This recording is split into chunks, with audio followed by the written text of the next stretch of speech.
This year's March Madness was a major letdown for some people. There were no Florida Gulf Coast or St. Peter's.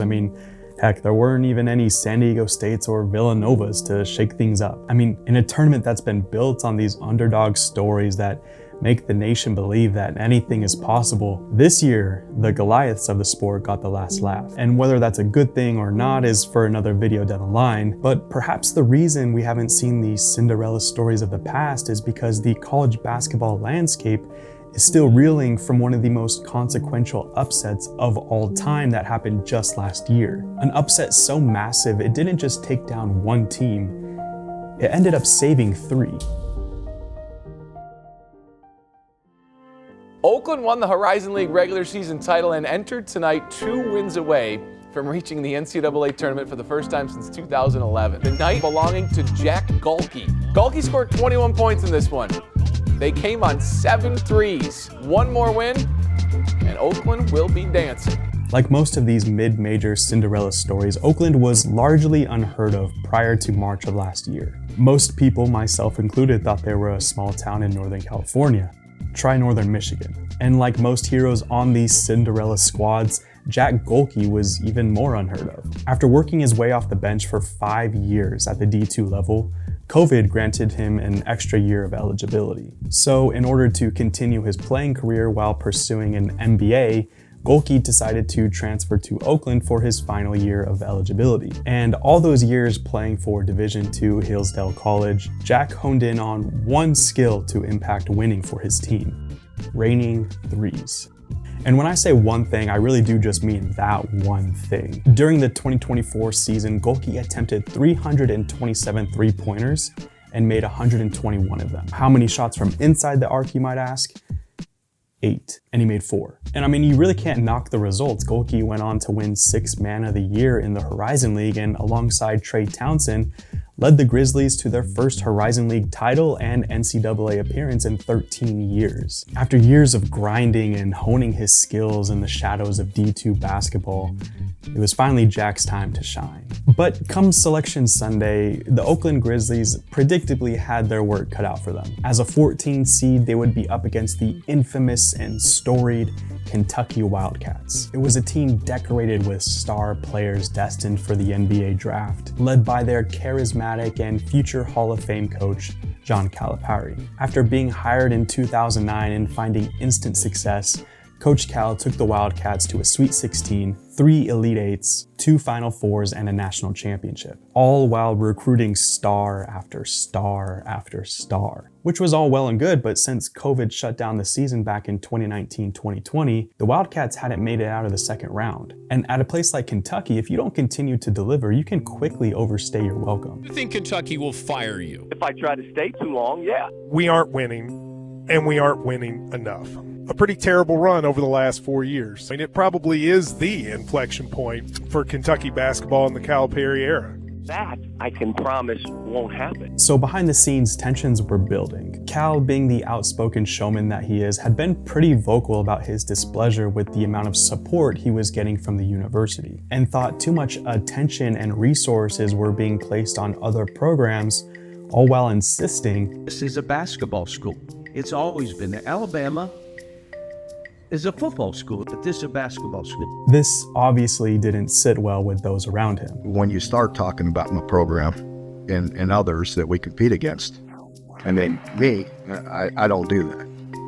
I stay in my lane. But with basketball seeing these diminishing returns from a massive investment in the head coach, things were coming to a head for this NCAA tournament and this game against Oakland. And once the game actually tipped, I think we all know what happened next. First ever meeting between Oakland and Kentucky. It's good! Oh boy! Yes, sir! Gohlke! It's good! His ninth three! It's just something I've worked so hard for my whole career. You got to go out there and you got to think that you have the same talent level as them. I know on any given night I can compete with those type of guys. You had some guys not play to the level they could play. The last few weeks, we've come to realize that this program probably needs to hear another voice. We've loved it here, but we think it's time for us to step away.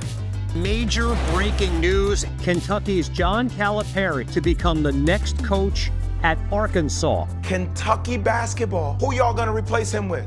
Since the COVID lockdown, Arkansas and Kentucky were on two completely different trajectories. Head coach Eric Musselman had led the Razorbacks to 2 Elite Eights and a Sweet 16 in the span of 3 years. One of the best stretches of winning since the 90s for Arkansas basketball. But after a rough year in 2023 and a job opening up in Southern California where Musselman had major ties, he was out the door for USC. But Arkansas was determined not to close this chapter of their best stretch since their glory days. They knew they wanted to make a statement hire, and with the backing of billionaire John Tyson, they were ready to put up the money for a proven head coach and support him with a nearly bottomless bag of NIL funds in order to let him flourish, which came as music to John Calipari's ears. In no time, a deal was done, and Coach Cal had his new home and all the resources he was begging for to build his next powerhouse. So now all the attention is shifted to Kentucky. Who was going to be the guy to pick up the pieces and rebuild Kentucky into the blue blood that it is? Initially, no big name was out of the question. Dan Hurley, Scott Drew, Rick Pitino, Billy Donovan, all possibilities, but nothing seemed to officially materialize. Then a dark horse name was brought up. A coach that had deep ties and a strong love for Kentucky basketball, and who was building his own little powerhouse out in the mountains of Utah, Mark Pope. At that time, the BYU Cougars were coming off their best season in years, really since Mark Pope was first hired at BYU back in 2019, where they had a senior-led team poised to make a deep run into March, again before COVID shut everything down. But since that year, it was a mixed bag of mediocrity in the lowly West Coast Conference. But now that BYU had joined the Big 12, there was hope that Mark Pope was in it for the long haul and they could build something truly special in Provo. And after being picked to finish 13th in their first year in the conference, Mark Pope led the Cougars to a 5th place finish and a 6th seed in the NCAA Tournament. Pope had manufactured a deadly offense led by star transfer Jackson Robinson. However, that 2024 season came to an early and unexpected end with an upset loss to Duquesne in the first round. And while disappointing, hopes were high that this was only the beginning for something great. But soon after, when news reached Provo that there was an opening in Lexington, BYU fans knew better than anyone if there was one job that Mark Pope was going to jump ship for, it was this one. After 5 seasons at the helm, BYU men's basketball head coach has accepted a job at his alma mater, the University of Kentucky. Hello, University of Kentucky. It's impossible for me to describe how much I love this university, but I'm going to try. C-A-T-S! Cats! Mark, this is Mitch Barnhart, and I'd like to talk to you about and I was like, yes, I'm coming. That's probably what it felt like. It felt like to walk off that bus and just be like, I'm home. And as what happens with most teams nowadays, when a coach leaves, the rosters are decimated. As soon as all the news broke, players were jumping for the portal. A lot of Cal's guys followed him to Arkansas.